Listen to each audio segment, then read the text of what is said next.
সুপ্রিয় দর্শক, তো কথা ছিল এটা তমরদি নিয়ে বেচবার কথা, কিন্তু এখন তমরদি বেশি নেই।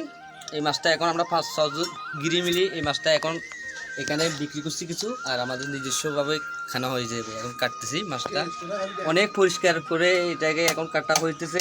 তো দেখেন মাছের ভিতরে কি কি ছিল আর কি কি আছে দেখছেন। ইয়া বড় মাছ, ওই কলা ধরতে হবে বুঝছেন, চাইন আর চাইন।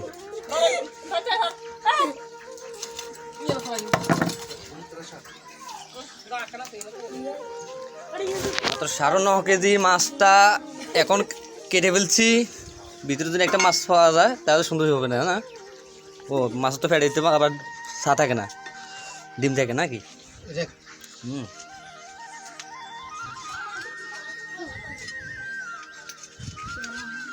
আগুল আর গুড় মতন লাগে দে।